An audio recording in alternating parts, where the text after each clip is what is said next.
Hello everyone. अब हम लोग स्टार्ट करेंगे आज एक नया chapter, other essential elements of valid contract. Till the time other people come, let us just see the answer of yesterday's question. कल हमने ये क्वेश्चन लिया था कि A offered to sell house to be for 10,000. B replied that he can accept only 8,000. A rejected B's counter offer to buy for 8,000. B later changed his mind and is now willing to buy for 10,000. Whether there is a valid contract.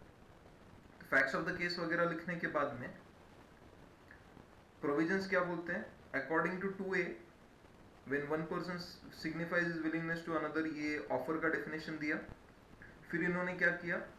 When offeree gives a qualified acceptance या फिर उसने modify किया तो उसको counter offer बोलते हैं. ये सबसे ज्यादा इंपॉर्टेंट पैराग्राफ है यहाँ का. Okay, once we do that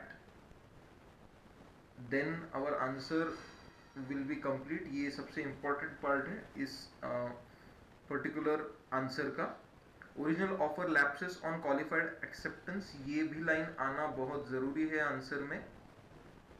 तो thus original offer comes to an end and if later also he wants to accept तो उसको नया ऑफर रखना पड़ेगा. the original offer is lapsed. तो अगर ये दो पैराग्राफ आपके आंसर में नहीं है, फिर आपने भले ही आंसर करेक्ट लिखा हो, you are going to get only 2.5 marks. Okay, उससे ज्यादा आपको मिलेगा नहीं. फाइन. सो आपको ये ध्यान में रखना है कि आपको इंपॉर्टेंट क्या है क्वेश्चन में, ये लिखना आना चाहिए. Okay, so going ahead. फिर in the above case B ने काउंटर ऑफर दिया, लैप्स हो गया वगैरह वगैरह लिखने के बाद लास्ट में कंक्लूजन लिखा, there is no valid contract between A and B. Okay, अभी आज का जो क्वेश्चन है, आज का क्वेश्चन मैं वापस से करने वाला हूं. आज का जो क्वेश्चन है वो ये है कि J takes a seat in public bus. ये अलग अलग क्वेश्चंस हैं. ओके, लास्ट में हम लोग देखेंगे. अब इन छोटे छोटे क्वेश्चंस को, generally these questions are for not more than 2 marks. तो 2-2 मार्क के लिए क्वेश्चन है, तो इसको कैसे आंसर करना. अगर एक साथ इतने सारे क्वेश्चन दिए और 2-2 मार्क के लिए दिए, तो सबसे पहले हमने ये लिख लेना कि what is a contract. Okay, आपको एक कॉमन आंसर में लिखना चाहिए एज अ कॉमन कि व्हाट इज कॉन्ट्रैक्ट. ओके, ये लिख लो.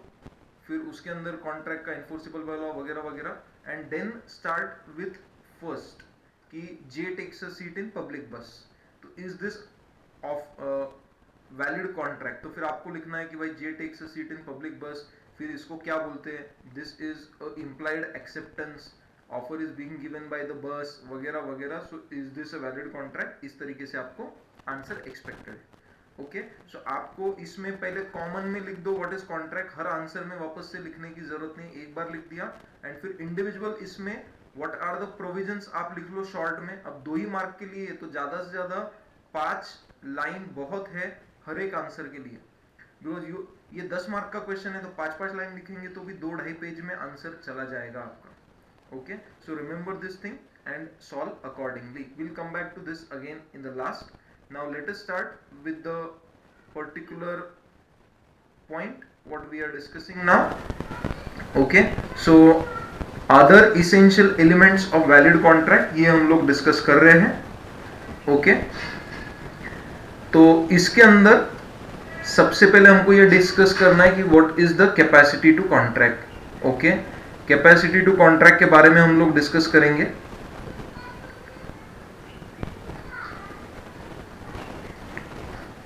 फाइन, तो वो मेजर होना चाहिए, sound mind, not disqualified. And then today we are also trying to discuss free consent. ठीक है, सो हमने ये देखा कि जो सेक्शन 10 है, section 10 has laid down what are the essential conditions of a valid contract. कोई भी वैलिड कॉन्ट्रैक्ट बनने के लिए क्या कंडीशन जरूरी है, ये बताया गया है सेक्शन 10 में. उन्होंने बोला कि पार्टी शुड बी कॉम्पिटेंट. अब कॉम्पिटेंसी ऑफ पार्टी कैसे मालूम पड़ती है, तो कॉम्पिटेंट कौन है, वो अगर मेजर है तो, अगर साउंड माइंड है तो, एंड उसको अगर हमने एक्सप्रेसली नॉट अलाउड कैटेगरी में नहीं होना चाहिए।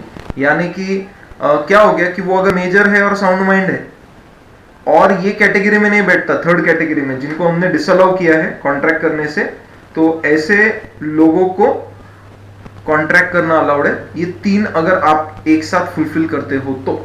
ओके, सो कैपेसिटी, ये देखो, attain the age of majority. Majority यानी कौन?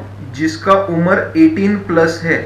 सो इफ यू आर 18 प्लस, आपको बोला जाता है major and you are allowed to do contract. Sound mind का मतलब अपने कॉमन लैंग्वेज में हम लोग बोलते पागल नहीं है, बट साउंड माइंड का मतलब है one who can make proper decisions.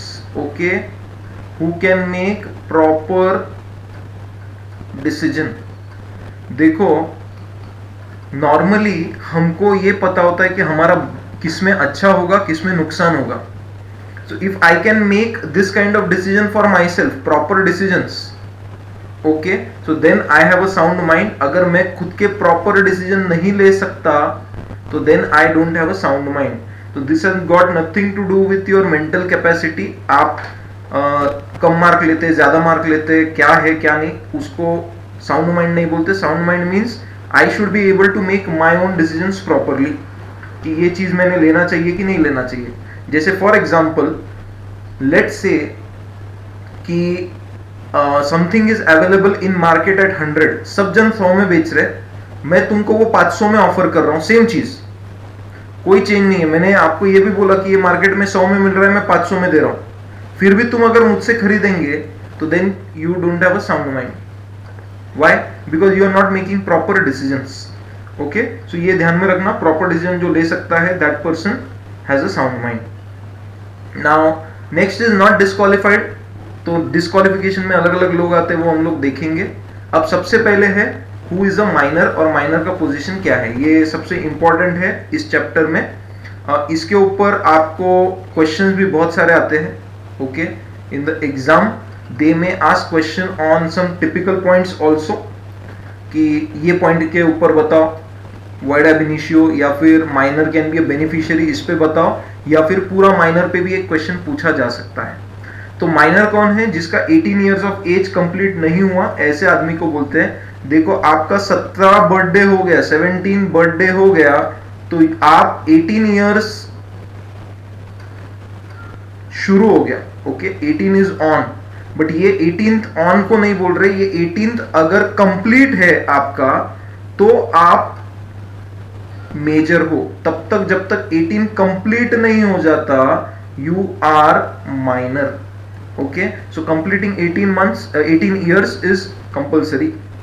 अब minors agreements are void ab initio। void ab initio यानी कि void फ्रॉम बिगिनिंग, शुरुआत से ही वो void है, एक भी दिन वैलिड नहीं है।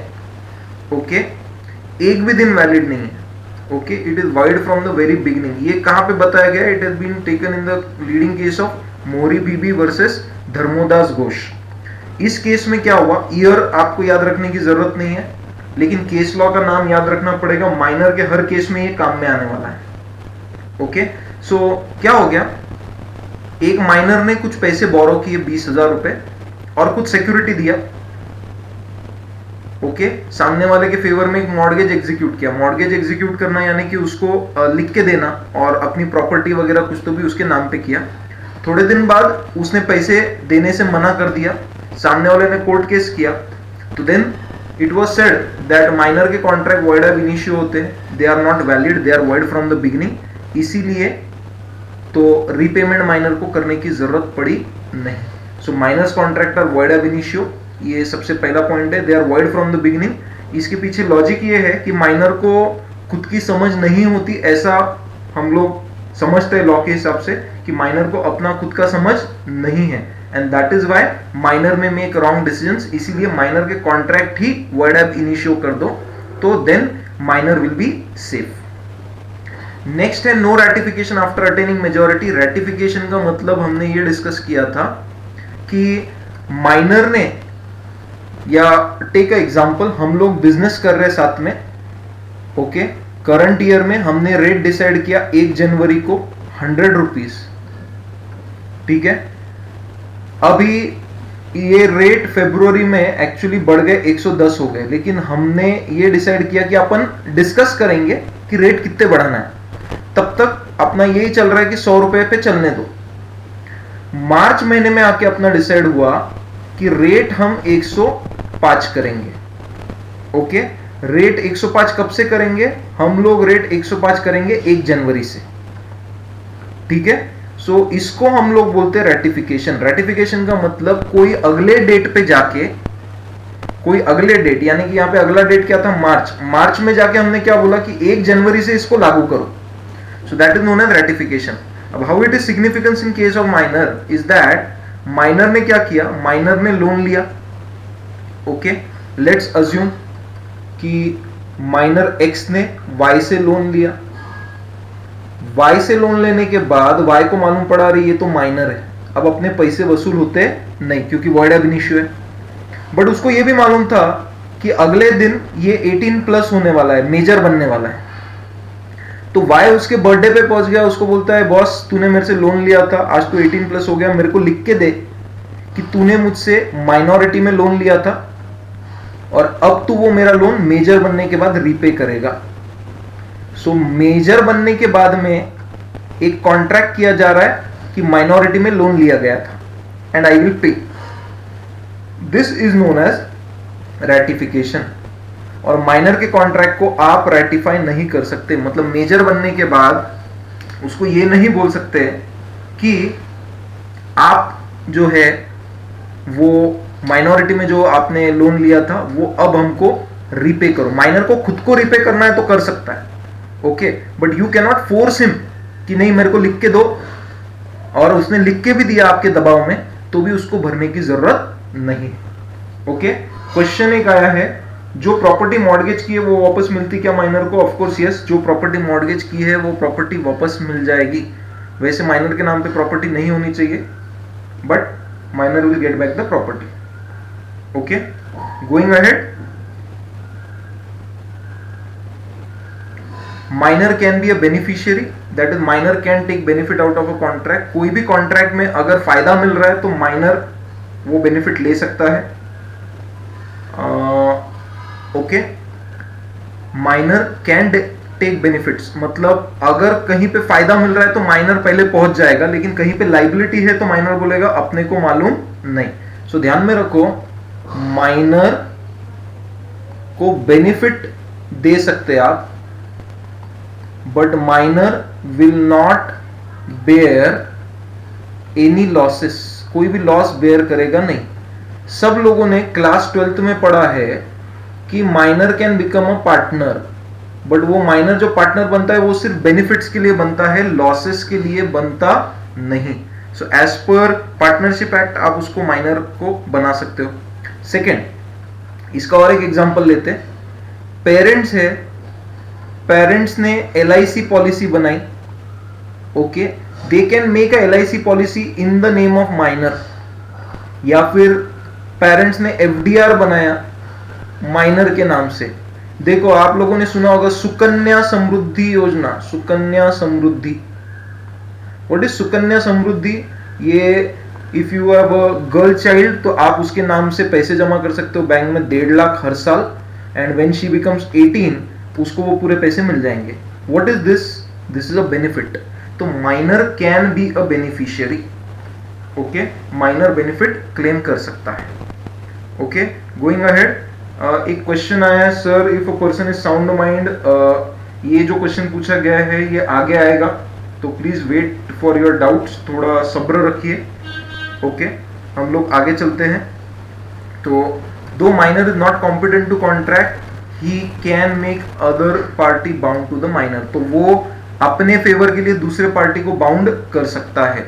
So mortgage deed was executed in favour of minor, held minor can get a decree. Decree मतलब वो जजमेंट या फिर कोर्ट केस करके अपने फेवर में जजमेंट ले सकता है। आप बोलेंगे सर माइनर के कॉन्ट्रैक्ट वॉइड अब इनिशियो रहते हैं, but minor can be a beneficiary, minor benefit claim कर सकता है। Okay, going ahead, minor can always plead minority, यानी कि माइनर कभी भी बोल सकता है कि मैं माइनर हूं, आप बोलेंगे माइनर कभी भी बोल सकता है माइनर हूं, मतलब क्या कि माइनर ने पहले बोला कि मैं मेजर हूं, ओके, और बाद में उसको लगा कि यार अपने को तो यहां नुकसान हो रहा है, and he claims himself to be a minor and he proves also, उसने प्रूव भी किया कि मैं माइनर हूं, so then he can always plead minority. सीधा सीधा है कि भाई माइनर कभी भी बोल सकता है कि हम तो बच्चे हैं, ओके, हमारा कोई लाइबिलिटी नहीं है, हमको कुछ मालूम नहीं, okay, he can always tell that. पहले उसने झूठ भी बोला होगा कि मैं मेजर हूं, तो भी अगर बाद में उसने प्रूव कर दिया कि ही इज अ माइनर, तो then he can always claim minority. Plead minority मतलब वो कभी भी बोल सकता है कि मैं माइनर हूं, मेरे को कुछ मालूम नहीं, I am not liable, so he can always say he is a minor. मैंने आपको जब पढ़ाया था तब बताया था कसाब का एग्जाम्पल, कसाब के एग्जाम्पल में हमने ये डिस्कस किया था कि कसाब ने तो इतने लोगों को मारा, फिर भी वो बोल रहा था माइनर है, ये तो सादे लोन की बात चल रही है, तो minor can always claim his minority. उसके बाद में लाइबिलिटी फॉर नेसेसरीज, माइनर का अब ये जो नेसेसरीज वाला पार्ट है ये कॉजी कॉन्ट्रैक्ट में भी कवर होता है, ओके। अब क्या हो गया कि एक माइनर है, माइनर की कैपेबिलिटी नहीं है अभी, ओके, आपने माइनर को उसके नेसेसिटी के लिए, ओके, उसके नेसेसिटी के लिए उसको कुछ पैसे दिए। अब नेसेसिटी क्या रहती, तो नेसेसिटी है फूड, क्लोथिंग, शेल्टर और एजुकेशन हो सकता है, it can be medicine, okay, ये कुछ भी चीजें इसमें कवर होती है। तो these things generally are necessity. अब आपने अगर माइनर को ये चीजों के लिए पैसे दिए हैं, तो देन माइनर स्टेट यानी कि माइनर की प्रॉपर्टी, प्रॉपर्टी मतलब कुछ भी हो सकता है, माइनर की प्रॉपर्टी मतलब लैंड बिल्डिंग ही नहीं, it can B FDR in his name, उसके पास एक आध गोल्ड रिंग है वो भी उसका प्रॉपर्टी है, so his property is liable, minor is not personally liable.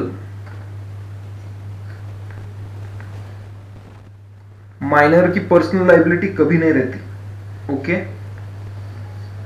Minor is never personally liable even for necessities. और नेसेसिटीज कैसे होनी चाहिए, ये होनी चाहिए, of course you have to look at the status of minor. Minor का status देख के उसकी नेसेसिटी डिसाइड होगी।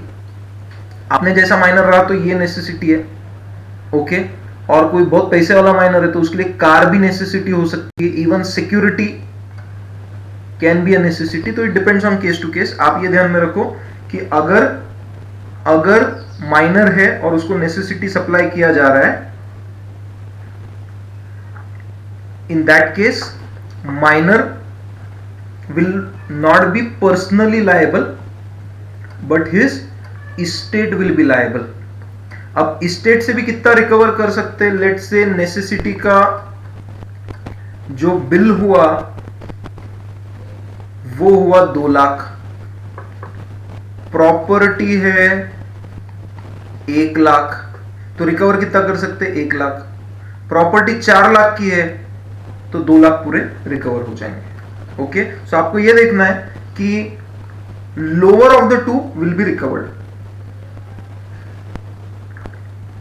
ओके। गोइंग अहेड, एक क्वेश्चन आया है, माइनर से अगर किसी का एक्सीडेंट हो गया तो क्या वो माइनॉरिटी प्लेज कर सकता है? याद रखो we are discussing business law, okay. Minor के हाथ से एक्सीडेंट हो गया, ये बिजनेस लॉ का पार्ट नहीं है, ये क्रिमिनल लॉ का पार्ट है, ओके। स्टिल मेरा जितना नॉलेज है, ये ध्यान में रखो, ये आप ये पढ़ के कोई मतलब ऐसा मत सोच लेना कि माइनर को कुछ नहीं होता। हम बिजनेस लॉ डिस्कस कर रहे हैं, बिजनेस लॉ के अंदर जो चीजें आती है वही चीजें ये इन्फोर्सेबल है। माइनर के हाथ से एक्सीडेंट हो गया, ये क्रिमिनल लॉ का पार्ट है. ओके, क्रिमिनल लॉ का मेरे को ज्यादा नॉलेज नहीं है, बट जितना नॉलेज है उसके हिसाब से माइनर को जेल में नहीं डालेंगे, उसको एक बाल सुधार गृह बोल के रहता, उसमें डाल सकते हैं. Okay, so he will not be given punishment as a major. तो ये ध्यान में रखो. तो कोई भी चीज करने से पहले डायरेक्टली माइनर माइनर मत बोलना. Okay, so minor's property is liable for necessity, minor is not personally liable. Okay, और ध्यान में रखना, आप जो माइनर को सप्लाई कर रहे हो वो उसका नेसेसिटी होना चाहिए और उसके पास ऑलरेडी अवेलेबल नहीं होना चाहिए. उसके पास जो अवेलेबल है आप उसको वही चीज दे रहे हो और बोलते हो पैसे दो, तो चलेगा नहीं. ओके, कॉन्ट्रैक्ट बाय गार्डियन, अगर गार्डियन ने कोई कॉन्ट्रैक्ट किया माइनर के बिहाफ पे, okay, for the benefit of minor, तो कॉन्ट्रैक्ट वैलिड है, माइनर कैन एनफोर्स. सीधा सीधा हमने डिस्कस किया था, पेरेंट्स ने एफडीआर किया या फिर सुकन्या समृद्धि योजना में अकाउंट ओपन किया, सो it is a contract on behalf of minor. वो बैंक अकाउंट हमारे पेरेंट्स ने ओपन किया है. आपका किसी का अगर बैंक अकाउंट होगा, आप देख लो, आपका खुद का अकाउंट नहीं होता, आपके पेरेंट्स का भी साइन रहता है उस पर. सो that is nothing but contract by your guardian. Minor के बिहाफ पे उन्होंने किया, माइनर के बेनिफिट के लिए किया, then it will be a valid contract. Minor can enforce such a contract. Okay, but sub contract are not valid. Minor के guardian के पास कोई पावर नहीं है माइनर को कोई इमूवेबल प्रॉपर्टी परचेस करने को लगाने का. Okay, they can not force a minor to buy any immovable property. Okay, ये बात ध्यान में रखना कि हर एक कॉन्ट्रैक्ट जो माइनर के बेनिफिट में है वो it will not be enforceable. It depends upon case to case basis. Okay, no specific performance. Specific performance का मतलब हमने डिस्कस किया था कि जो करने को बोला है वो करना ही पड़ेगा. तो वो माइनर के केस में कॉन्ट्रैक्ट ही वॉइड है, तो there is no question of specific performance. हमने इसमें एग्जांपल लिया था कि एक इंडियन आइडल बच्चा है छोटा, उसको हमने गाना गाने को बुलाया और उसने पैसे लिए गाना गाने से मना कर दिया, तो I can not force him to sing. No specific performance. No insolvency. Minor can not be insolvent क्योंकि माइनर की पर्सनल लाइबिलिटी कुछ भी नहीं है. No personal liability. Since there is no personal liability of a minor, he can not become insolvent. Okay, आपको ये point पूरे लर्न करने हैं. मैं आपको बता दूं, आपको स्टार मार्क में पॉइंट ये है, बहुत इंपॉर्टेंट, ये है स्टार मार्क में. ओके, और ये है, ये 3 पॉइंट पे जनरली बहुत सारे क्वेश्चन आते हैं एग्जाम में, बट माइनर के ऊपर पूरा ओवरऑल क्वेश्चन आया तो देन आपको सभी पॉइंट्स याद रखने पड़ेंगे. Okay, so partnership, minor can be admitted for the benefits of partnership, यानी कि फायदा जहां मिल रहा है वहां पे वो पार्टनर बन जाएगा. नुकसान हुआ तो वो बोलेगा I am not a partner, मैं पार्टनर नहीं हूं. ओके, माइनर एजेंट बन सकता है क्योंकि एजेंट की कोई लाइबिलिटी नहीं होती. देखो, प्रिंसिपल एजेंट में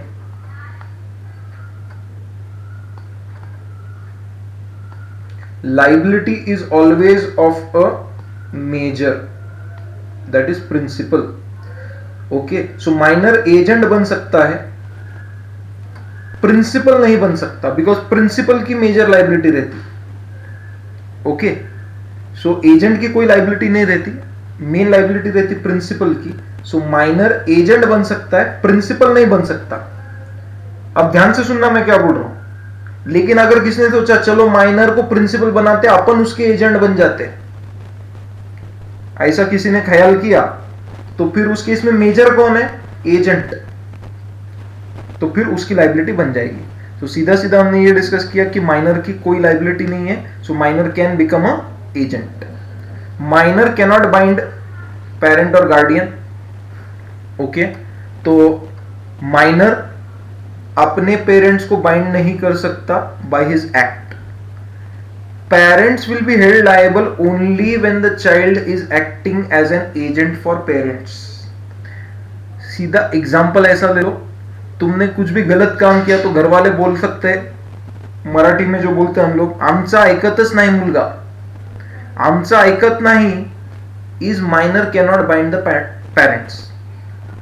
बट पेरेंट्स ने कहीं तुमको अपना रिप्रेजेंटेटिव बना के भेजा कि जा बेटा सामान लेके आ कुछ तो भी, ओके सामान लेके आ ये बोला पेरेंट्स ने, और तुम गए और तुमने सामान 500 रुपए का था, तुमने और 100 रुपए का सामान खरीद लिया, तो you are acting on behalf of your parents. आप अपने पेरेंट्स के बिहाफ पे एक्ट कर रहे हो।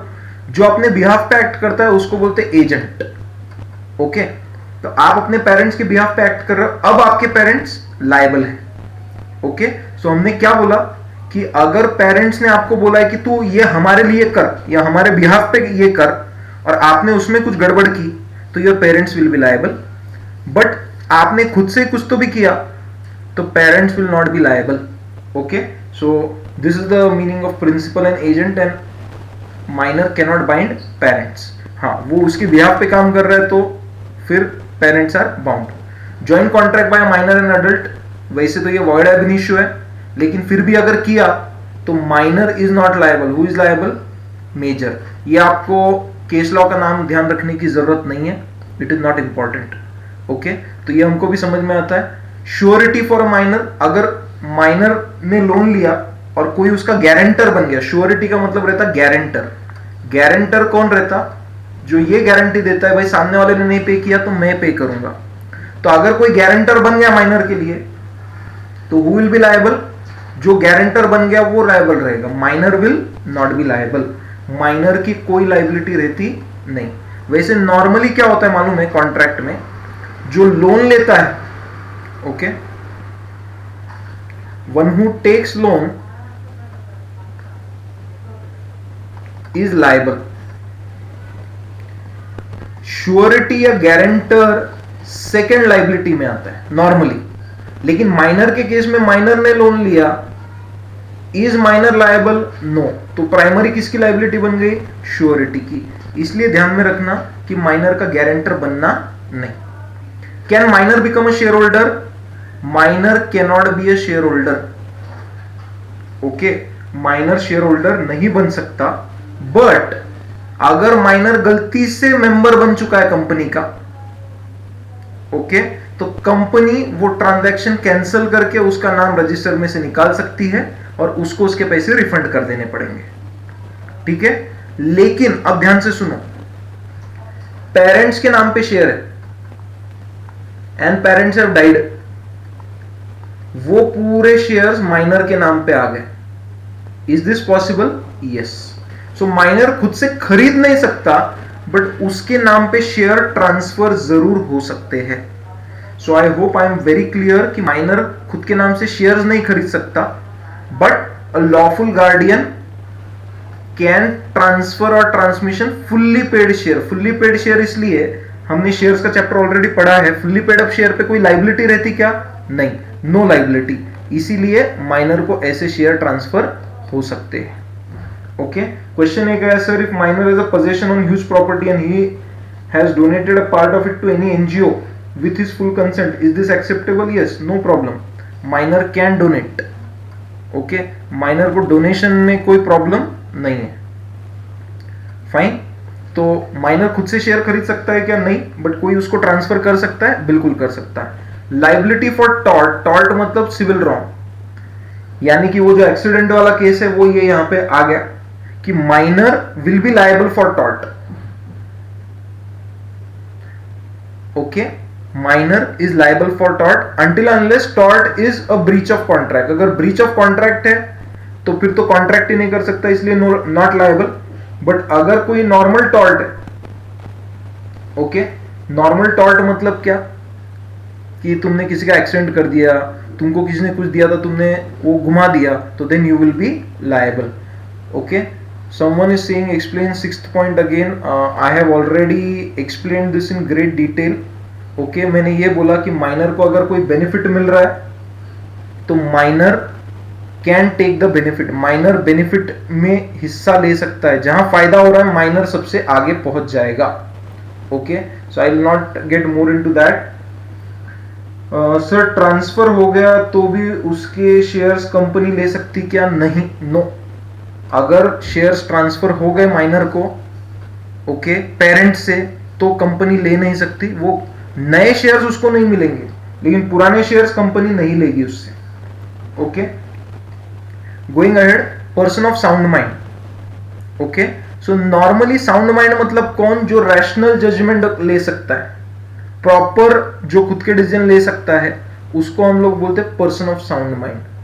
जो खुद के रैशनल जजमेंट नहीं ले सकता उसको हम लोग बोलते हैं अनसाउंड माइंड। ओके, सो अब ध्यान से सुनना, मैं आपको एक छोटा सा चार्ट ही बना देता हूं। ओके,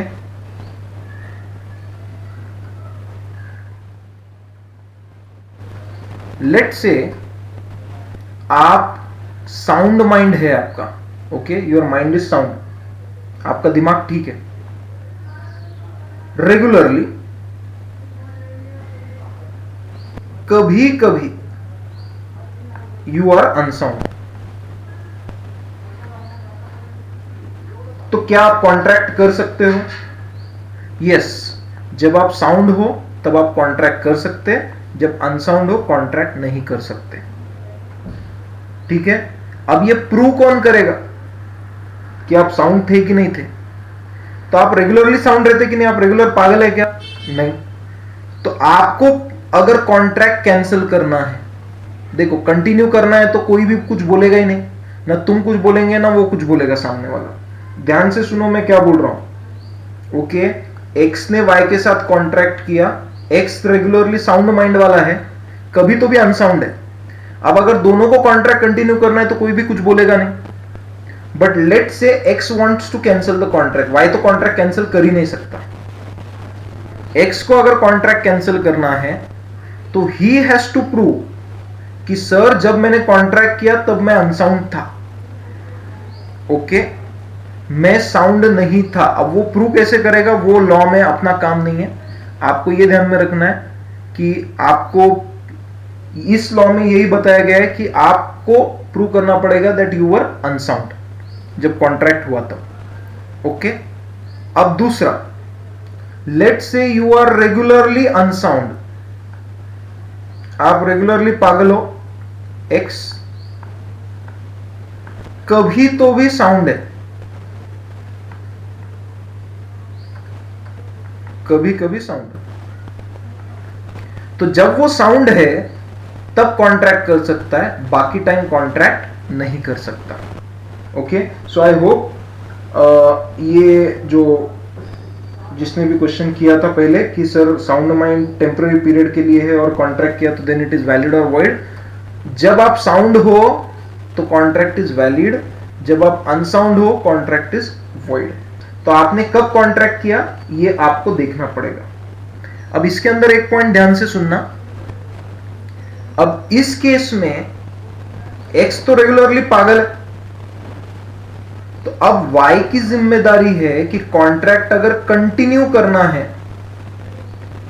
तो ही हैज टू प्रूव कि सर जब मैंने कॉन्ट्रैक्ट किया तब ये ठीक था। ओके, अगर आपको कॉन्ट्रैक्ट कंटिन्यू करना है तो आपको ये प्रूव करना पड़ेगा कि मैंने जब ये ठीक था तब कॉन्ट्रैक्ट किया। बेसिकली ये दोनों पॉइंट में ये ध्यान में रखो, अगर आप ठीक हो आप कॉन्ट्रैक्ट कर सकते हो, आप ठीक नहीं हो कॉन्ट्रैक्ट नहीं कर सकते। तो देखो पॉइंट क्या दिया है, person who is usually unsound mind occasionally sound may make contract when he is sound mind. तो जब साउंड है तब कर सकता है। Okay, a person who is usually sound but occasionally unsound may not make a contract when is unsound, मतलब जब sound है तब कॉन्ट्रैक्ट कर सकता है। ओके, क्वेश्चन यह है sir to sell shares, sir to share sell कर सकते क्या जब उसे ट्रांसफर हुए? Yes, he can sell shares, share selling में कोई प्रॉब्लम नहीं है माइनर। ओके, तो लुनैटिक असाइलम यानी कि पागल खाने में एक आदमी है, जब वो पागल होता है ओके तब कॉन्ट्रैक्ट नहीं कर सकता, लेकिन जब साउंड माइंड है तब वो कॉन्ट्रैक्ट कर सकता है। अब साउंड माइंड हम लोग अनसाउंड माइंड किसको बोलते हैं? अनसाउंड माइंड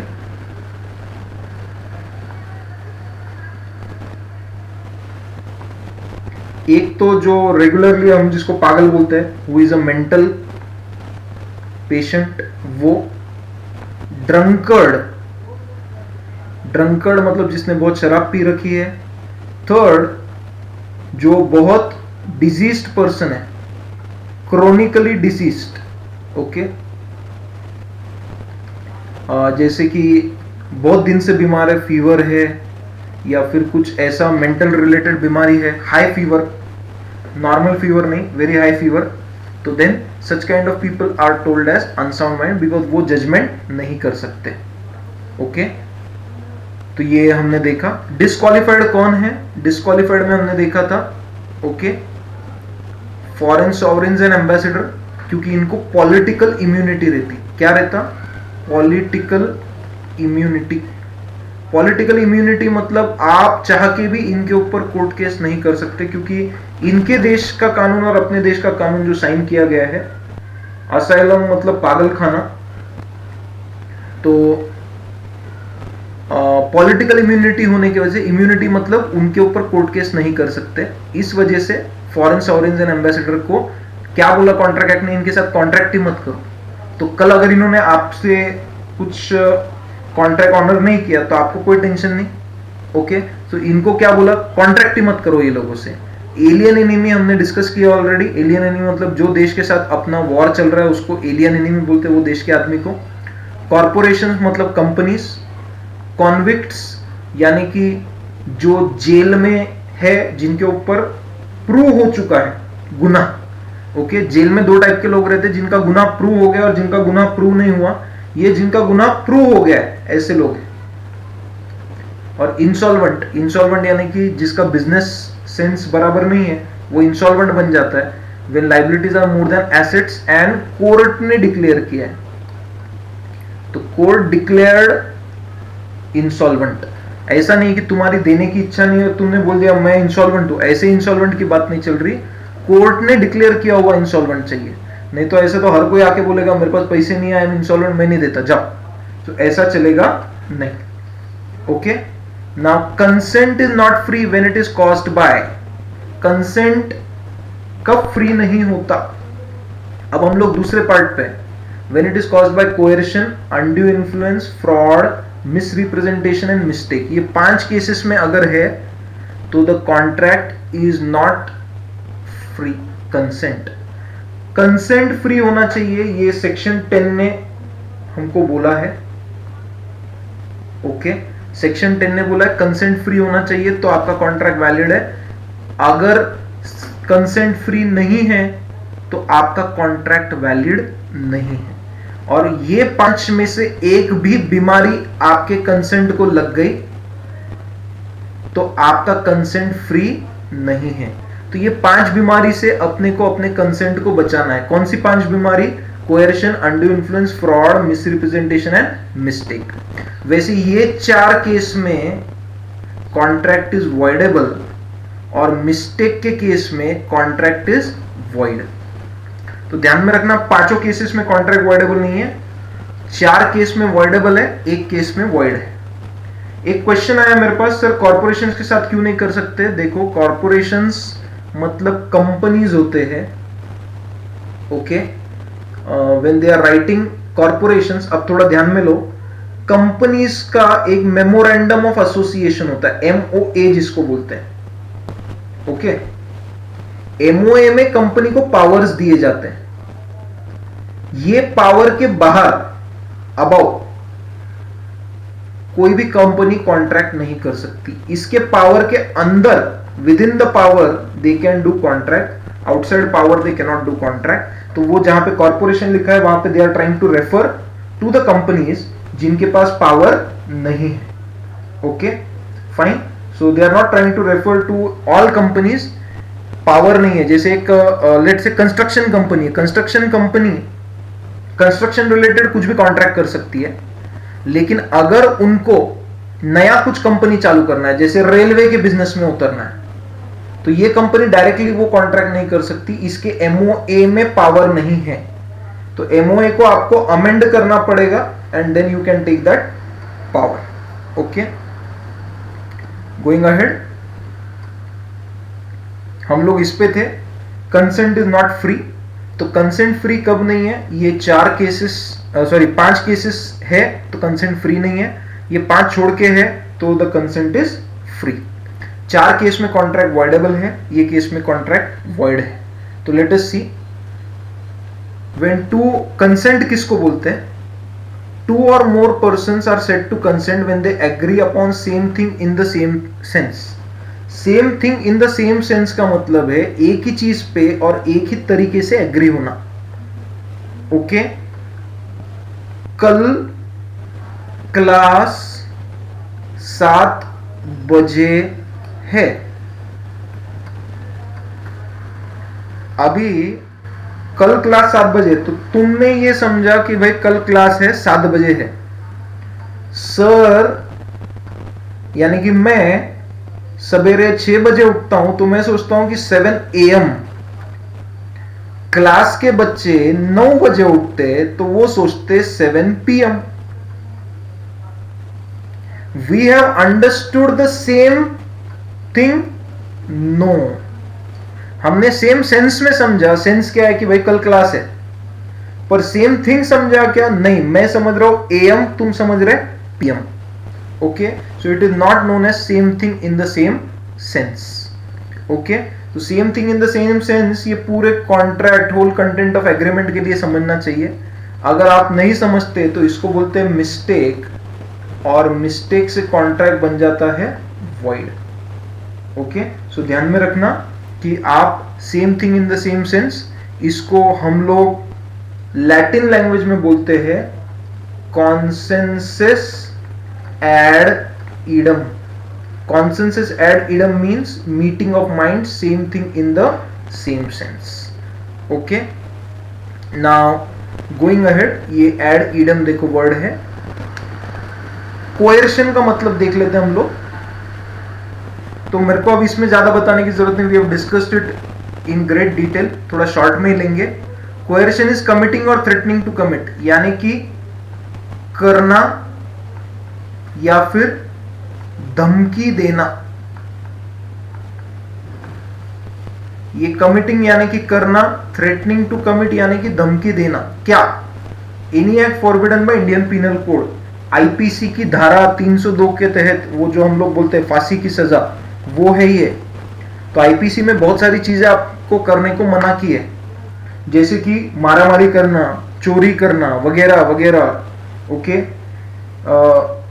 इवन किसी का कॉपीराइट का चोरी करना, all these things are not allowed. Okay, तो they are forbidden by Indian penal code.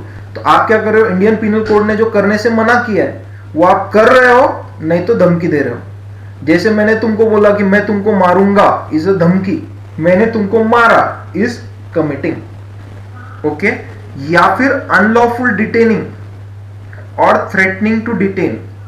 Detain का 2 मतलब होता है, एक होता है कब्जा। ओके, मेरा थोड़ा मराठी हिंदी वीक है। ओके, राइटिंग कब्जा, या फिर इसको हम लोग किडनैप भी बोल सकते हैं। तो आपने क्या किया? डिटेन, अनलॉफुल डिटेन, अनलॉफुल यानी कि गलत तरीके से, मतलब सीधा सीधा समझ लो किडनैप। तो एनी प्रॉपर्टी, इसलिए मैंने कब्जा बोला। अब आप बोलेंगे प्रॉपर्टी किडनैप कैसे करते? तो कब्जा किया है, ओके, ये धमकी दिया है। Any property to the prejudice of a person, to the prejudice of the person मतलब सामने वाले को नुकसान हो रहा है, ये सामने वाले को कुछ, प्रेजुडाइस का मतलब होता है दुख। ओके, सो उसको दुख हो रहा है या फिर उसको नुकसान हो रहा है, और ये सब करने के पीछे क्या है? Intention that person should enter into agreement, सामने वाला एग्रीमेंट करे, ये हमारा इंटेंशन है। तो ऐसा अगर अपना इंटेंशन है, okay, so then such an act is known as coercion. तो आपने धमकी दिया कुछ करने का या फिर किया, any act forbidden by Indian penal code, या फिर प्रॉपर्टी डिटेन किया, तो इट इज नोन एज कोएर्शन। अब मेरा एक क्वेश्चन ध्यान से सुनना, आगे तुमको बहुत काम आएगा, तुम भी सीए बनने वाले हो। अभी देखो ध्यान से सुनो, मैं एक सीए हूं, मैंने एक क्लाइंट का ऑडिट किया, ठीक है, उसका इनकम टैक्स रिटर्न फाइल किया, ऑडिट किया, इनकम टैक्स रिटर्न फाइल किया, और अब वो मेरी फीस देने से मना कर रहा है, नॉट गिविंग मी फीस। तो मैंने बोला तेरे को तेरा रिपोर्ट और आईटीआर ये मिलेंगे नहीं, आई विल नॉट गिव यू, जा भूल जा, पहले पैसे लेके आ तो ये लेके जा, नहीं तो नहीं मिलेगा। Is this coercion? Okay, I want answer from you, is this coercion? तब तक मैं दूसरे एग्जाम्पल ले लेता हूं जो इसमें दिया है। ओके, सो कमिटिंग और threatening to commit any act forbidden by Indian penal code, unlawful detaining or threatening to detain property to the prejudice of any person, intention of causing him to enter into agreement.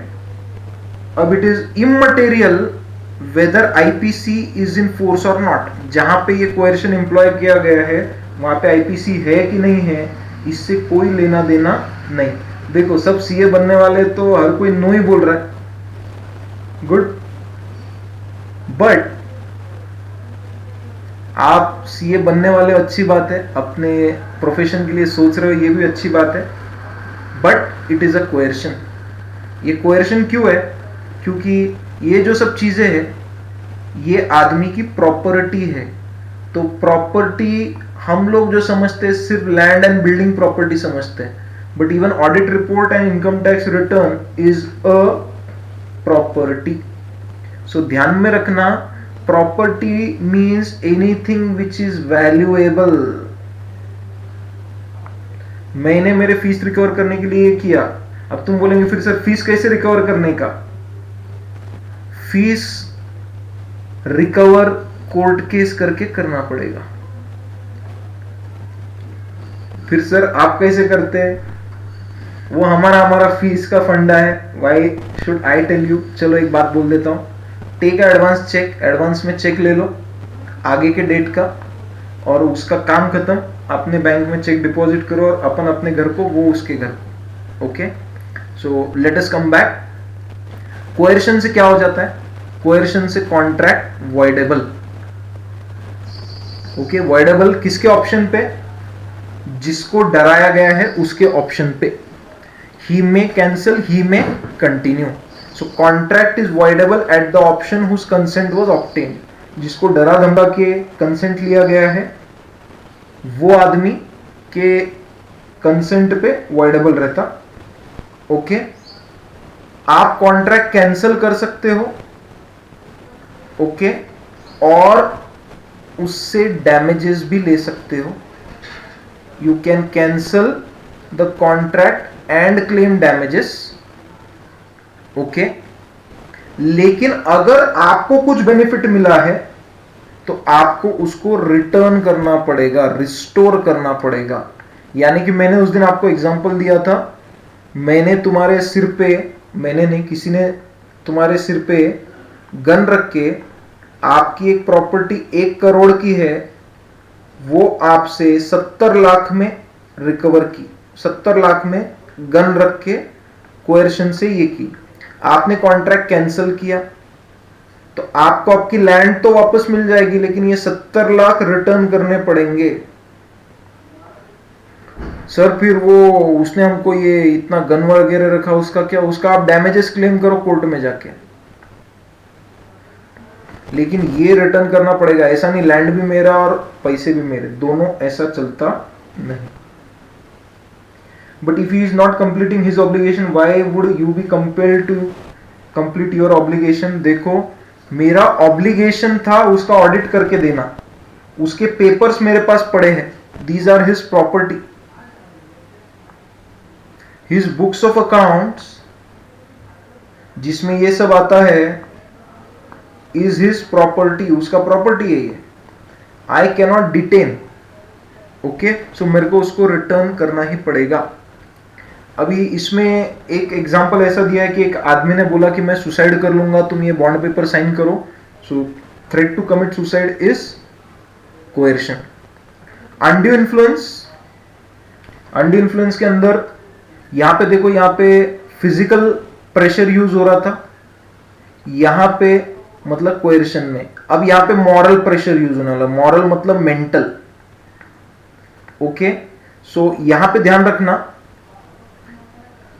कि दो लोग हैं, मैं आपको बता दूं पहले कितने लोग हैं, दो लोग, 2 पीपल। ओके, एक वीक पार्टी है, एक स्ट्रॉन्ग पार्टी है, दोनों के बीच में रिलेशन है। Relation can be of 2 types, एक ब्लड वाला जैसे father mother brother sister,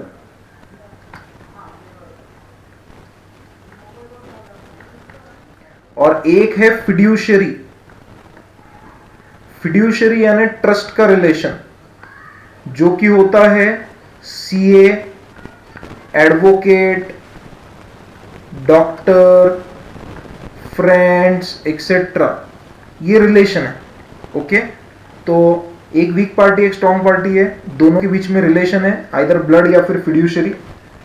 and strong party ने वीक पार्टी को फोर्स किया, क्या, कॉन्ट्रैक्ट में एंटर होने के लिए। क्यों? ताकि इसको प्रॉफिट हो सके। तो देन इसको हम लोग बोलते हैं अनड्यू इन्फ्लुएंस। ओके, तो दो लोग हैं, ये वीक पार्टी है, ये स्ट्रॉन्ग पार्टी है, दोनों के बीच में रिलेशन है। Okay, strong party force use करके आपको कॉन्ट्रैक्ट में एंटर करवा रहा है खुद के प्रॉफिट के लिए, तो then it is known as undue influence. अब मेरा क्वेश्चन ध्यान से सुनना, आपके पेरेंट्स ने, पेरेंट्स ऑफ एक्स, उन्होंने एक्स को फोर्स किया, ओके, कि कुछ कॉन्ट्रैक्ट कर। ओके, कुछ कॉन्ट्रैक्ट कर for benefit of X. Parents का बेनिफिट नहीं है, एक्स का बेनिफिट है उसमें। So is there a undue influence?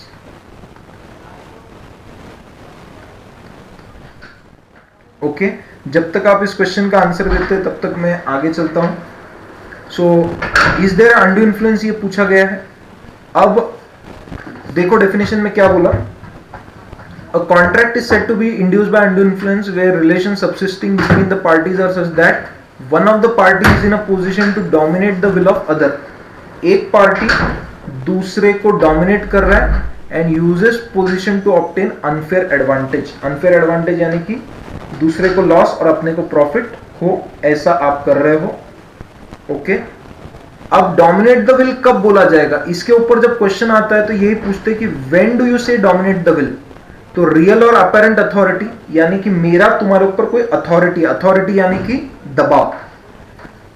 Okay, जैसे मालिक और नौकर के बीच में, स्टूडेंट टीचर के बीच में, हस्बैंड वाइफ के बीच में, या फिर फिड्यूशरी रिलेशन है, इसको हम लोग बोलते हैं रिलेशनशिप ऑफ ट्रस्ट।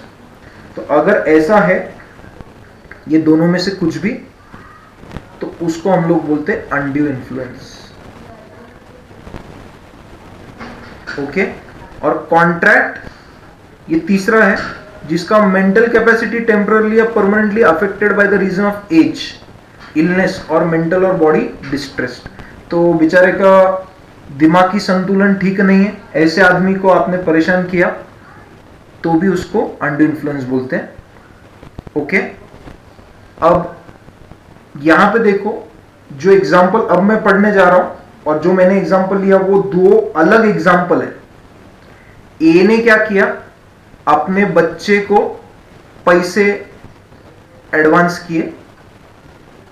ओके, फिर उसने उसका पेरेंटल इन्फ्लुएंस यूज करके उससे बॉन्ड लिया, तो there is a undue influence. Of course ये कॉन्ट्रैक्ट वाइड एब इश्यू है क्योंकि ये माइनॉरिटी का कॉन्ट्रैक्ट है, बट स्टिल इन्होंने एक्सप्लेन करने के लिए ये यूज किया है। अब मेरा एग्जांपल जो था उसमें देखो, पेरेंट्स ने फोर्स किया एक्स को कॉन्ट्रैक्ट करने के लिए, किसके बेनिफिट के लिए, एक्स। तो अनड्यू इन्फ्लुएंस है क्या, answer is no. Undue influence कब होता, जब पेरेंट्स को बेनिफिट होता। पेरेंट्स को बेनिफिट हो रहा क्या, नहीं। किसको बेनिफिट हो रहा, एक्स को। तो एक्स के बेनिफिट के लिए है तो it is not undue influence. देखो आप ध्यान से देखो, डेफिनेशन में क्या बोला है?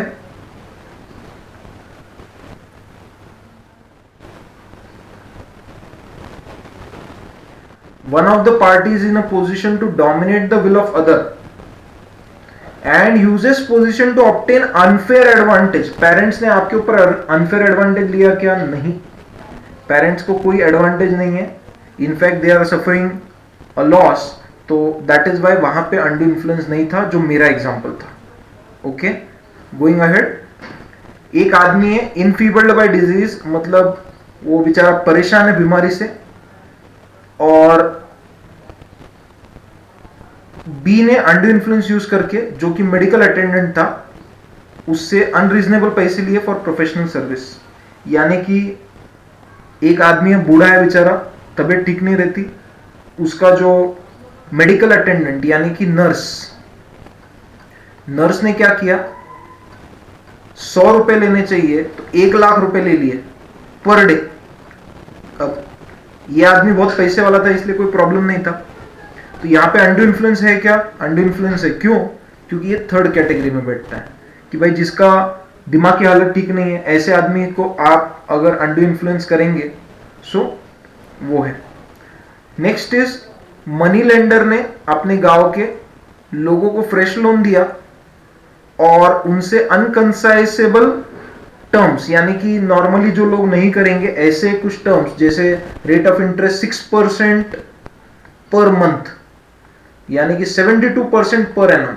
बहुत ज्यादा इंटरेस्ट है, ऐसा कोई करता है कि लोन नहीं लेता. तो ओके, तो अब यहां पे अंडू इन्फ्लुएंस है कि नहीं? अंडू इन्फ्लुएंस है. अगर बी को प्रूव करना पड़ेगा कि भाई अंडू इन्फ्लुएंस नहीं था, तो कभी भी ध्यान में रखना, stronger party has to prove कि अंडू इन्फ्लुएंस नहीं. वीकर पार्टी तो हर बार बोलेगा अंडू इन्फ्लुएंस है. जनरली हम लोग एक एग्जांपल लेते हैं कि भाई एक टीचर है, जैसे कि मैं हूं, तुम्हारे पास एक मर्सिडीज कार है. अब मेरी तो कैपेसिटी नहीं है लेने की मर्सिडीज कार, तो तुमने नया कार लिया है, मैंने तुमको बोला सीए एग्जाम पास करना है क्या? तुमने बोला yes sir I want to pass. तो मैंने बोला एक काम करो, ये जो मर्सिडीज तुमने 50 लाख में खरीदी है, नहीं, वो मेरे को 5 लाख में दे दो. और तुमने बोला हाँ सीए पास होना है, चलो कोई बात नहीं, वापस कार ले लेंगे, और तुमने मेरे को ये कार 5 लाख में बेच दी. Is there a undue influence? Answer is yes, there is a undue influence. क्यों? क्योंकि अपने बीच में रिलेशन है, such that I am able to dominate your will.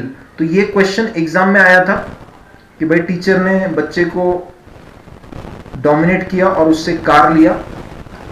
तो ओके, अब यहां पे इन्होंने एग्जांपल्स दिए कि कौन कौन रियल और apparent authority, master and servant, doctor and patient, father and son. Fiduciary relation में कौन आता है? Solicitor client, husband and wife, creditor and debtor. Father and son ये यहां पे आना चाहिए था, चलो यहां पे दिया, कोई फर्क नहीं पड़ता. So long they are saying there is a relation, कोई प्रॉब्लम नहीं. ओके, सो सॉलिसिटर का मतलब होता है वकील. Okay, lawyer. तो लॉयर को पूरे सीक्रेट्स मालूम रहते हैं आदमी के, तो he can dominate. Okay, mental distress में डॉक्टर वगैरह और पेशेंट्स आते हैं. ये हमने ऑलरेडी एग्जांपल लिया है, अनकंसाइनेबल बार्गेन. आपको केस लॉ का नाम याद रहा तो अच्छी बात है, याद नहीं भी रहा तो does not make a difference. Okay, burden of proof किस पे है? बर्डन ऑफ प्रूफ है जो position to dominate the will है, जिसके पास डोमिनेशन का पावर है. Okay, that person will have to prove कि डोमिनेट नहीं किया, नॉट डोमिनेटेड. ये स्ट्रॉन्ग पार्टी को प्रूव करना पड़ेगा. क्वेश्चन एक आया, sir if parents pressure then children major to get married against his will assuming that it is for his future benefit, is that under influence? बेटा it is very difficult for me to tell because parents ने बच्चे को force किया तो शादी कर major को for his benefit, तो इसको under influence बोलेंगे क्या? वैसे मैंने पहले भी बोला था ये बिजनेस लॉ है. ओके, ये पर्सनल रिलेशन की आप बात कर रहे हैं, तो still as far as I am concern I would say there is undue influence. But यहाँ पे कोई कॉन्ट्रैक्ट नहीं है, तो कॉन्ट्रैक्ट नहीं है तो आप voidable वगैरह कुछ क्लेम नहीं कर पाएंगे. ओके, सो लेट अस गो अहेड नाउ. अब ये फ्रॉड पे है हम लोग। ओके, फ्रॉड और अनड्यू इन्फ्लुएंस हमने ऑलरेडी बहुत सारा डिस्कस किया है पहले भी। तो फ्रॉड, ये 5 चीजें अगर है तो उसको हम लोग बोलते हैं फ्रॉड। ओके, फ्रॉड और मिसरिप्रेजेंटेशन के बीच में बेसिक डिफरेंस हमने देखा था। फ्रॉड में इंटेंशन है और मिसरिप्रेजेंटेशन इज अनइंटेंशनल। हमने इसके लिए एग्जाम्पल मूवी का लिया था कि एक बहुत ही बेकार मूवी है और आप लोगों को बोलते हो जाओ, तो फ्रॉड हो गया। आपको बेकार थी लेकिन बहुत पसंद आई और आप लोगों को बोल रहे हो जाओ, तो it is unintentional. I hope you remember the Abhishek Bachchan movie example, तो वो यहां पे आपको लगाना है। Okay, so fraud is suggestion of a fact which is not true and does not believe it to be true। यानी कि आपको ये फैक्ट सच नहीं लगती, आपको ये सच नहीं लगता, लेकिन आप लोगों को बोलते हो सच है, ट्रू है, तो that is fraud. Active concealment of fact यानी कि छुपाना। Okay, hiding. सीधा एग्जांपल ले लो, अभी तो ऑनलाइन क्लासेस चल रहे, बच्चे अब क्या करते, घर में बैठते, मोबाइल लेते और घर वालों को बोलते कि मैं लेक्चर देख रहा हूं यूट्यूब पे, सर का लेक्चर चल रहा। इधर क्या चालू रहता, इधर चालू रहता पबजी। फिर जैसे घर वाले आए, तुरंत पबजी से जेपी ऐप शिफ्ट। बच्चे उतने कैपेबल है कि पबजी से डायरेक्ट जेपीए ऐप शिफ्ट कर लेते तुरंत, विद इन सेकेंड्स। ओके, इसको हम लोग बोलते हैं एक्टिव कंसीलमेंट, छुपाना। अब मेरे को नहीं लगता इससे बेटर एग्जांपल मैं कुछ दे सकता हूं, ये एकदम रियल प्रैक्टिकल एग्जांपल है, करेक्ट। तो किसी ने अगर कुछ छुपाया कॉन्ट्रैक्ट में, जैसे लेट से कि तुमने बोला मेरे को नया कार चाहिए और मेरे को मालूम है कि ये कार जो मैं आपको दे रहा हूं इसका ऑलरेडी 3 बार एक्सीडेंट हो गया and I am trying to hide these things, तो then it is active concealment. Promise made without a intention of performing, यानी कि आपने प्रॉमिस किया लेकिन आपका कोई इंटेंशन नहीं है परफॉर्म करने का, तो उसको भी फ्रॉड बोला जाता है। यानी कि मैंने आपको बोला मेरे को 100 किलो राइस चाहिए, तुमने बोला ठीक है दे देंगे, लेकिन आपका कोई इंटेंशन नहीं है देने का, आपने ऐसे ही बस प्रॉमिस किया पैसे लेने के लिए, तो then it is a fraud. Any other act fitted to deceive, यानी कि ये 3 में नहीं आया लेकिन आपका इंटेंशन है डिसीव करने का। डिसीव यानी कि दूसरे के साथ फ्रॉड करने का, धोखा। डिसीव का मतलब होता है धोखा, तो आपको उसको धोखा देना है, ये आपकी इच्छा है, so then it is known as fraud. And last, any act omission as the law specifically declares fraudulent. तो लॉ ने अगर किसी चीज को स्पेसिफिकली फ्रॉडलेंट बोला है तो इसको हम लोग बोलते हैं फ्रॉड। ओके, सो जैसे लॉ ने सपोज बोला कि भाई लॉटरी खेलना ये फ्रॉड है, या फिर वगैरह, can be any other thing, जैसे क्रिकेट पे बैटिंग करना फ्रॉड है, तो that can come under fraud. तो फ्रॉड में ये 5 चीजें, ये 5 आपको लर्न करना है कंपल्सरी। अभी ध्यान में रखना, mere silence likely to affect willingness of a person is not fraud. यानी कि मैं सिर्फ चुप हूं किसी चीज पे, that does not mean I have done a fraud. आपका काम है अपना दिमाग यूज करके, ओके, कोई कॉन्ट्रैक्ट है, जैसे कि आप कुछ, टेक अ सिंपल एग्जांपल, आप गए कुछ खरीदी करने को, अपन गए दुकान में मैंगो खरीदने को। अभी मैंगो में बहुत सारे टाइप के मैंगो रहते, एक रहता अल्फांसो हपूस, एक रहता let's say Kesar. Alphonso is 400 rupees dozen, Kesar is 100 rupees dozen, and there is another Lal Bagh that is 30 rupees dozen. तुमको ये मालूम नहीं अल्फांसो कौन सा, केसर कौन सा, लाल बाग कौन सा।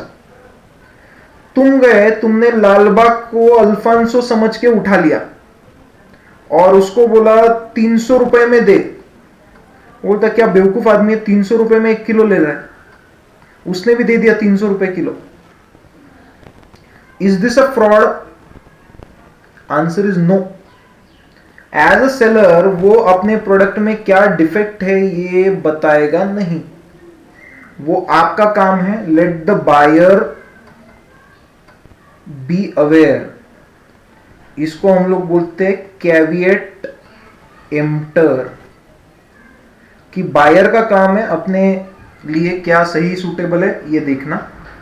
लेकिन अगर बायर ने ऑलरेडी बोला है, जैसे तुम दुकान पे गए, तुमने बोला भाई मेरे को मालूम नहीं मैंगो कौन से रहते, मेरे को चाहिए अल्फांसो, तुम मेरे को अल्फांसो मैंगो दो 300 रुपए डजन से, ओके।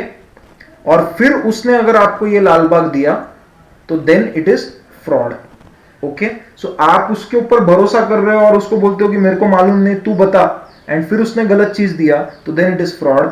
बट आपने उसको कुछ भी नहीं पूछा एंड ही इज साइलेंट, उसको समझ में आ रहा है कि तुम गलत कर रहे हो बट ही इज साइलेंट, तो that is not fraud, okay. So just because I am silent does not mean I have done fraud, okay. Fraud वो दो केस में होगा, पहला when it is your duty to speak, आपका duty था और आपने बोला नहीं, okay, you did not speak, duty to speak but you did not speak. इसके अंदर 4-5 केसेस आते हैं, वही केस में आपकी ड्यूटी टू स्पीक है। या फिर when silence is equal to words, जब आपका silence is equal to words तब ये फ्रॉड होगा। तो silence amounts to fraud in 2 cases, 1, 2, इसके अलावा silence will never amount to fraud, okay. अब वो 5 केसेस क्या है, तो ये देखो, फिड्यूशियरी रिलेशन है, यानी कि रिलेशन ऑफ ट्रस्ट है। अब जिसके साथ अपना रिलेशन ऑफ ट्रस्ट है, अपन उस पर पूरा भरोसा करके काम करते, गुड फेथ में काम करते हैं, तो then it is his duty, सामने वाले की ड्यूटी है कि आपको सब सही बताना। जैसे आप अपने फ्रेंड के दुकान पे गए, आपने उसको बोला यार मेरे को अच्छे मैंगोज दे दे, तुमको कुछ नॉलेज नहीं है, तुमने निकाला 2-3 मैंगो और उसने भी बोला जान दे यार खराब चीज गई तो गई, अपने को क्या लेन देन, तो देन इट इज फ्रॉड। क्यों? क्योंकि फिड्यूशियरी रिलेशन है, आप उस पर ट्रस्ट करते हो कि वो अपना गलत करेगा नहीं, बट उसने गलत किया तो that is fraud. Case law का नाम याद रखने की जरूरत नहीं है यहाँ पे, ओके। यहाँ पे एग्जांपल दिया, एक ब्रोकर है, उसने क्लाइंट के बिहाफ पे कुछ गलत शेयर्स खरीदे, ओके, उसको मालूम था कि ये गलत हो रहा है, तो it was his duty to inform, क्योंकि फिड्यूशियरी रिलेशन था। Second, insurance are based on full disclosure, आपने अगर कुछ भी गलत डिस्क्लोज किया तो आपकी पॉलिसी कैंसिल हो सकती है। तो यहाँ पे भी आपका काम है कि पूरे डिटेल बताना, सामने वाले ने नहीं भी पूछा तो भी आपका काम है बताना। जैसे उसने बोला कि तुमको ब्लड प्रेशर और डायबिटीज है क्या, तुमको दोनों नहीं है लेकिन तुमको कैंसर है, उसने पूछा नहीं तो भी तुम्हारा ड्यूटी है बता देना कि भाई मेरे को कैंसर है, ओके। सो फुल डिस्क्लोजर देना जरूरी है। कॉन्ट्रैक्ट ऑफ मैरिज के कॉन्ट्रैक्ट में केस लॉ नाम याद रखने की जरूरत नहीं है, उसमें भी पूरे डिटेल डिस्क्लोज होने चाहिए, because marriage is very important. Family settlement, since it is between family, they are in a fiduciary relation, family members एक दूसरे पे ट्रस्ट करते हैं, तो आपका काम है कि पूरे डिटेल बता के काम करना। और शेयर अलॉटमेंट, ये हमने डिस्कस किया था प्रॉस्पेक्टस में, आपने अगर कुछ भी गलत बात बोली तो various penalties can be levied.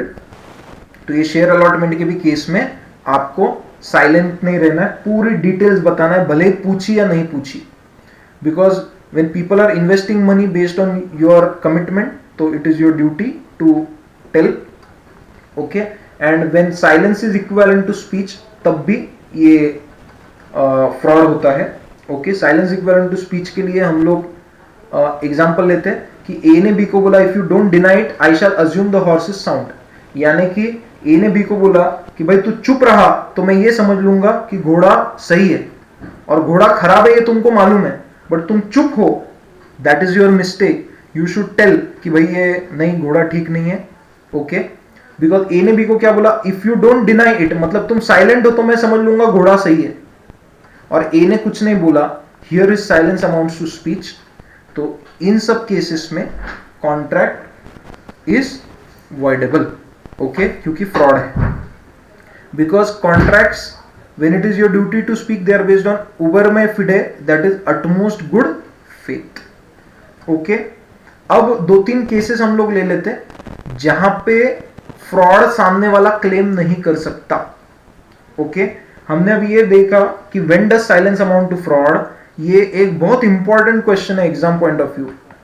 Does silence amount to fraud. Okay अगर फ्रॉड पे क्वेश्चन आया तो जनरली 2 में से एक बार यही क्वेश्चन आता है. Okay it is so important, तो आपको ये ढंग से याद रखना है.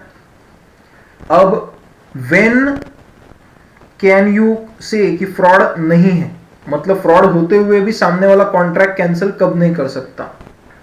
Even if there is fraud still contract is not voidable. ऐसे कौन से केस में होगा, ये आपके मॉड्यूल में नहीं मिलेगा, ये आपको नोट डाउन करना पड़ेगा. ओके ध्यान रखो. पहला, जहां पे आपने कॉमन सेंस यूज करना चाहिए और आपने यूज नहीं किया, यानी कि नॉर्मली सामने वाला आपको बोल रहा है, अभी जैसे लेट से कि एक जगह है 1000 स्क्वायर फीट, अपने को 1000 नहीं, अपने को 1200 लगता या फिर 800 लगता है. सामने वाले ने बोला ये 1 लाख स्क्वायर फीट है. अपन इतने तो बेवकूफ नहीं है कि अपने को ये भी नहीं समझेगा 1 लाख स्क्वायर फीट नहीं है. 1 लाख स्क्वायर फीट मतलब कितना होता है, 1000 और 1 लाख किधर है. बट तुम बोलते हैं, हाँ तुम बोल रहे ना 1 लाख है मतलब 1 ही लाख होगा. तो यहां पे आपने कॉमन सेंस यूज किया क्या, नहीं. तो सामने वाले ने आपको बेवकूफ बनाया, तो भी आप ये नहीं बोल सकते कि it is a fraud, because आपको कॉमन सेंस यूज करना चाहिए था, आपने कॉमन सेंस यूज किया नहीं. तो in that case you can not claim fraud. Okay I बात ध्यान में. सेकेंड, ओके पहला था जहां कॉमन सेंस यूज करना चाहिए और आपने कॉमन सेंस यूज किया नहीं. दूसरा, सामने वाले ने फ्रॉड करने की कोशिश की, he tried, fraud is tried, but आपने जो कॉन्ट्रैक्ट किया है किसी अदर रीजन की वजह से किया, not because of fraud but किसी अदर रीजन से. Okay so then you can not claim fraud, आप कॉन्ट्रैक्ट वॉइडेबल नहीं कर सकते. टेक अ एग्जांपल, मैंने आपको बोला कि एक कंपनी है ए, उसके शेयर्स की प्राइस बढ़ने वाली है. ठीक है, क्यों, क्योंकि उसमें बी डायरेक्टर बनने वाला है. ठीक है, आपने मेरी बात पे भरोसा नहीं किया, मेरे को मालूम था कि बी डायरेक्टर नहीं बनने वाला, मैंने ऐसे फ्रॉड बोला तुमको so that you should invest. आपने मेरे बात पे भरोसा नहीं रखा, आपने किसी और से सुन रखा है कि ये जो कंपनी है इसके अंदर अनिल नहीं, मुकेश, अनिल तो क्या करेगा, Mukesh Ambani is going to invest. आपको ये मालूम पड़ा, मैंने बी डायरेक्टर बनने वाला ये बोला, वो बनने नहीं वाला, लेकिन तुमने मेरी बात सुन के किया क्या, नहीं, तुमने मुकेश अंबानी डायरेक्टर बनने वाला ये सुना और तुमने ये कंपनी में इन्वेस्ट किया. तो कल क्या तुम फ्रॉड क्लेम कर सकते हैं, नहीं, बिकॉज मैंने जो बोला तुमने उस भरोसे कॉन्ट्रैक्ट किया क्या, नहीं, तुमने किसी और रीजन की वजह से किया, so then it is not fraud. Okay so पहला हमने डिस्कस किया, आप कॉमन सेंस यूज कर सकते थे, आपने नहीं यूज किया, या फिर मैंने फ्रॉड करने की कोशिश की लेकिन आपने किसी और रीजन की वजह से कॉन्ट्रैक्ट किया, फ्रॉड की वजह से नहीं किया, तो then you can not claim fraud. Okay तो ये पॉइंट ध्यान में रखना. ये यहां पे अच्छा, फ्रॉड अगर है, तीसरा एक केस है, इसके अंदर एक रह गया, आपको कॉन्ट्रैक्ट वॉइडेबल करने के लिए कितना टाइम मिलता है, आपको रीजनेबल टाइम मिलता. करेक्ट, व्हाट इज रीजनेबल, ये case to case basis depend करता है. रीजनेबल टाइम मिलता, आपने रीजनेबल टाइम में कॉन्ट्रैक्ट को वॉइडेबल मतलब वॉइड किया नहीं, आपको टाइम मिला था, आपने कॉन्ट्रैक्ट कैंसिल नहीं किया, तो अब आप कैंसिल कर सकते क्या बाद में. जैसे मैंने आपके साथ फ्रॉड किया, फ्रॉड का 1 साल हो गया, 1 ईयर, आपको मालूम पड़ के आपने अभी तक कोर्ट केस नहीं किया, दूसरे साल में आप आते हो और बोलते हो अब मेरे को कॉन्ट्रैक्ट कैंसिल करना, can you cancel? Answer is no, reasonable time खत्म हो गया। तो रीजनेबल टाइम खत्म होने के बाद आप कॉन्ट्रैक्ट कैंसिल नहीं कर सकते। और एक केस है, अगर आपने एक्सेप्ट कर लिया कॉन्ट्रैक्ट, मतलब ही आपने रिजेक्ट नहीं किया, तो फिर आप रीजनेबल टाइम में। तो यही एक पॉइंट दो तरीके से बताया कि आपने अगर एक्सेप्ट कर लिया तो बाद में आप रिजेक्ट नहीं कर सकते। ओके, अब अगर आपने कॉन्ट्रैक्ट कैंसिल किया तो आप क्या कर सकते हो, मतलब आपके पास क्या क्या ऑप्शन अवेलेबल है फ्रॉड में? Rescind, sue for damage and insist on specific performance. ये एक बहुत इंपॉर्टेंट है, ये सिर्फ फ्रॉड में है, ये बाकी कोई केस में नहीं है।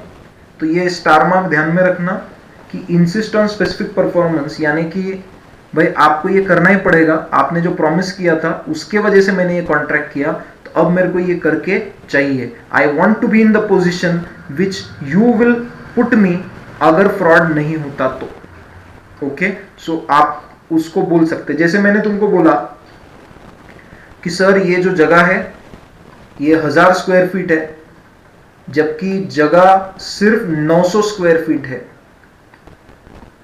तो अब आप क्या कर सकते हैं कि भाई मेरे को 1000 स्क्वायर फीट चाहिए, मेरे को मालूम नहीं वो तुम कहां से लाके देंगे, यू डू। ओके, मेरे को 1000 स्क्वायर फीट चाहिए, इसको बोलते हैं स्पेसिफिक परफॉर्मेंस। अब देखो 900 और 1000, इसमें कॉमन सेंस यूज नहीं कर सकते, क्योंकि 900 स्क्वायर फीट और 1000 स्क्वायर फीट बहुत ज्यादा डिफरेंस नहीं है, बट 900 और 1 लाख यहां पे कॉमन सेंस की बात आती है। ओके, सो प्लीज ये पॉइंट ध्यान में रखना, मिक्स मत कर लेना। ओके फाइन, तो ये पॉइंट आप ध्यान में रखना। अगला है मिस रिप्रेजेंटेशन। मिस रिप्रेजेंटेशन क्या है कि भाई आपको सही लगता है, you believe to be true even though it is not true, और आपने लोगों को सजेस्ट किया, इसको बोलते हैं मिस रिप्रेजेंटेशन। इसको हम लोग बोलते हैं innocent false statement. Okay, innocent false statement. इस वजह से आप क्या कर सकते हैं, कॉन्ट्रैक्ट को कैंसिल कर सकते हो, रिस्काइंड कर सकते हो, बट डैमेजेस नहीं मिलेंगे, नो डैमेजेस। आप सिर्फ कॉन्ट्रैक्ट कैंसिल कर सकते हो, आपको जो बेनिफिट मिला वो रिटर्न करो, या आपने कुछ पैसे दिए होंगे वो आपको वापस मिल जाएंगे, बट डैमेजेस मिलेंगे नहीं, क्योंकि इंटेंशन था क्या सामने वाले का, नहीं। ओके, सो फर्क क्या है फ्रॉड में और मिसरिप्रेजेंटेशन में? फ्रॉड में रिस्काइंड भी कर सकते हैं, डैमेजेस भी क्लेम कर सकते हैं, और स्पेसिफिक परफॉर्मेंस भी ले सकते हैं। मिसरिप्रेजेंटेशन में रिस्काइंड कर सकते हैं, डैमेजेस नहीं, स्पेसिफिक परफॉर्मेंस भी नहीं। Okay, so please remember this thing.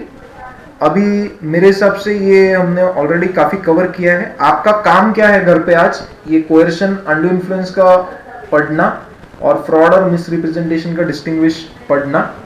Okay, in case you have doubts you get back to me, because ऊपर की पॉइंट्स वापस आने वाले हैं, तो I will not take this. But exam के लिए अपने को ये पूरा जैसे के वैसे लर्न करना पड़ता है। आपको 5 पॉइंट लिखना कंपलसरी है 5 मार्क के लिए, तो आप कौन से 5 पॉइंट लिखेंगे वो आपको इंपॉर्टेंस वाइज देखना है। यहाँ पे जैसे कि ये 1 2 3 4 5 6 पॉइंट्स, तो आपने 5 कौन से लिखना है ये आपको डिसाइड करना है। Okay, and accordingly we have to do. Fine, so going ahead, asylum meaning I already said, mister Suresh Jethani, आप सुनते नहीं शायद। असाइलम मतलब पागल खाना, ये मैंने ऑलरेडी 2 बार बताया है। Okay, please listen to the lecture properly.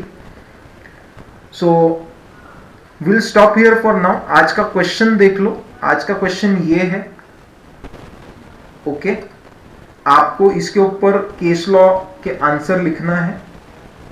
Okay, तो ये ध्यान में रखना।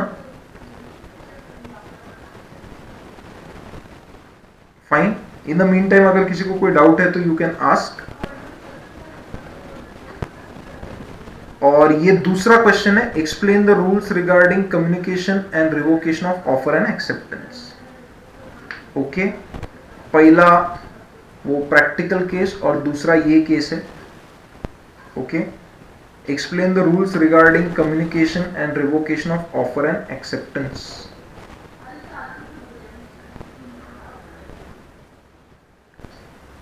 ये एक क्वेश्चन है और ये एक क्वेश्चन है, ये 2 क्वेश्चन आपको करना है and you are suppose to give me the answer. So we will stop here for now. आपको कुछ डाउट है तो you can ask me, okay, otherwise we will stop.